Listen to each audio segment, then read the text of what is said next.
Yo, what's up everyone? It's your boy CrispPurpose back again with another Gems of War PvP Blood Frenzy team video for you guys. Now in this one, we're going to be taking a look at the Blood Frenzy restriction which is on GEHERON today, right?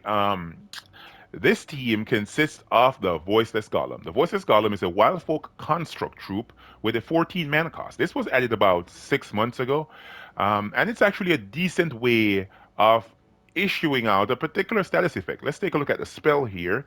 Silent Gaze is the spell. It will explode a gem, silence a random enemy for each yellow gem destroyed. Now, that can prove to be very useful if you do not have mythics like the Great King, which can silence all enemies and destroy gems on the board, gaining mana back, deal true damage. You know what I mean? If you don't have that, this might be a good alternative for you. As well, the Silent Golem has for his traits Inscribed, he will gain 1 armor. When an enemy casts a spell, he has Alert. For his second trait, he's immune to silence. And he has Stone Skin, that's a 50% skull damage reduction. So he's good for a tank on the front of the team. The Wand of Stars is going to be here, along with the Elementalist hero class, as is the usual setup for the Elementalist class: Impact, Insulated, Stone, Circle, Storm's Aura, Rock Solid, Lightning Strike, and of course Fortitude for the final talent. Eclipsis is going to be the gem dragon, actually the cosmic dragon, I should say, that we're going to be using on this team. 30 mana cost. He uses brown, green, and purple mana. All the cosmic dragons, I should say, use brown mana, so you could probably slot in whichever you want to use in this third slot. His spell is Darkened Skies. He's going to deal damage to all enemies. Then he's going to be converting 5 brown gems to brown dragon gems. There's a 10% chance of an extra turn, boosted by brown gems. He has skull damage reduction of 30%, spell damage reduction of 55%, and a stat boosting final trait of Power of Eclipse, giving 1 to all skill points to all brown allies when matching brown gems.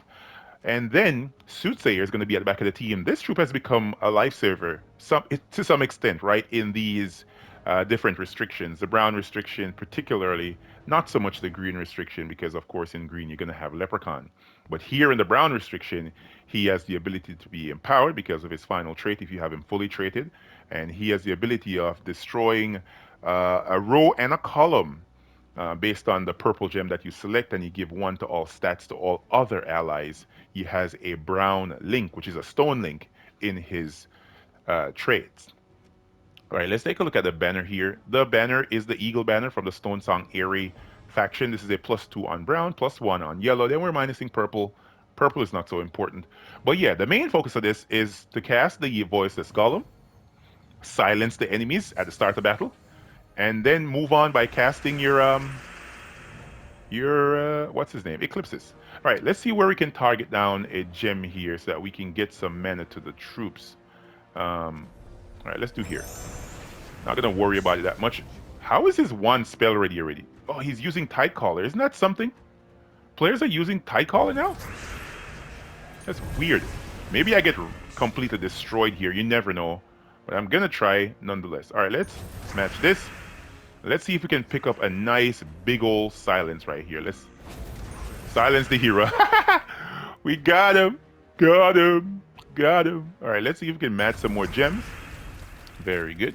Let's match these. The only bad thing, his 2 Stellarexes are like completely blessed up, right? So that's going to be not so good for us, as well as his Daughter of Ice. But let's go ahead and cast the Wand. Let's see if we can get spell, actually mana to the troops here. Is there any 4+ gem matches on the board? No, there isn't. Let's go ahead and cast this. He's submerged, huh? All right, let's cast this half of the spell. Let's see what we can do here.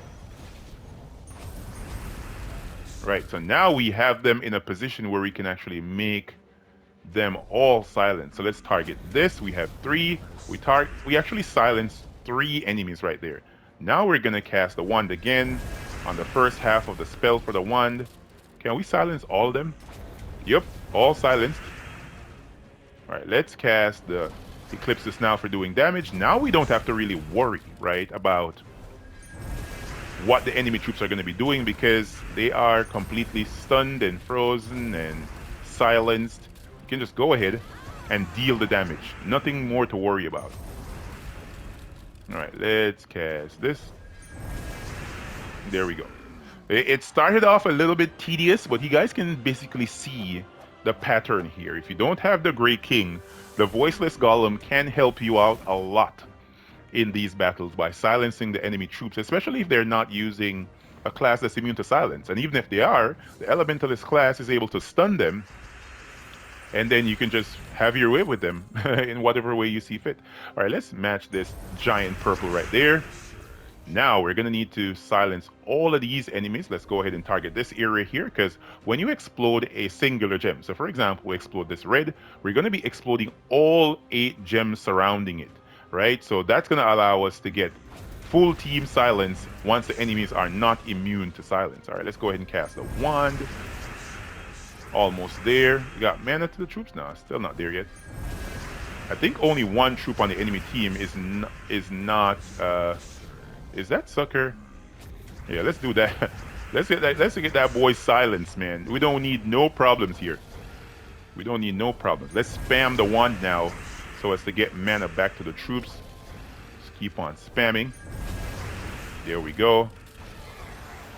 We have is this Stellarex in the back of the team? Stellarex, hurry up and die. Alright, let's cast the wand again. And one more hit should do it. There we go. There we go. All right, let's hop into one more fight. I'm just going to be showcasing about 3 fights here so you guys can get the gist of what you should be doing with this team so as to make it happen. Of course, it's not a perfect team. You can lose, right? But overall, you should be winning majority of your fights if you use a team setup like this. Right, let's see if we can get more mana to the troops once again. Let's target down this area. Now let's do this. Oh, this is a nice board. Not bad. This is going to be a much easier fight, it seems, especially when you look at the enemy team. They don't seem that well composed over there. They're using a Diamantina with what the hell ever. All right, let's go ahead and cast this right here, silencing majority of the team. Then we go ahead and cast the wand without any fear, because once you have the enemies silenced, there's nothing they can do. The Elementalist class is going to entangle and freeze, and they don't stand a chance. Even if the one misses, right? Like for example, right here, the one completely missed, and I'm not scared whatsoever. I can go right ahead again, silence them, nothing they can do. Maybe they can hit me with skulls, as you guys can see, but there's not much else that they can do. And I can always get him silenced and frozen again. Let's match that over there. And can I take a skull? He's been hitting me with skull, so let's take a skull against him. Let's cast this again. And you always want to make sure you have your golem ready to go, right? Just in case they become cleansed, you can go right ahead, cast the golem, silence them again, right? And you keep on freezing them and everything. And as you guys can see, I won my fights, even though some of them were a little bit tedious at the start. I still won because I had the elements that were allowing me to get control of the game. All right, so let's take a look at the team again. The Silent Golem at the top of the team, if you guys want to as well, you can actually rotate the Silent Golem for the second slot and then put the wand in the first slot to get it spell ready first. But I tend to do it like this. Maybe you guys want to try something else. Y'all can tell me. And of course, as I said before, any of the, let's go, let's type in Cosmic here. Cosmic. Right? These are all the Cosmic Dragons, right? All the Cosmic Dragons use brown mana. So you don't specifically have to use Eclipses. If you don't have it, you don't have it, right? If you don't have it, put in whichever Cosmic Dragon you see fit and use it. Of course, if you're at the top of your game, right, and you have Stellarex, put Stellarex there. It's going to work a lot faster. She deals a lot more damage. She has a better ability of gaining an extra turn. Yeah, so if you have Stellarex, use Stellarex. If you don't, use one of the other Cosmic Dragons. And yeah, guys, that is the team. Hopefully you found this helpful and informative. If you did, smash the like button, comment to let me know what you guys think, and I'll catch y'all in the next one. Peace.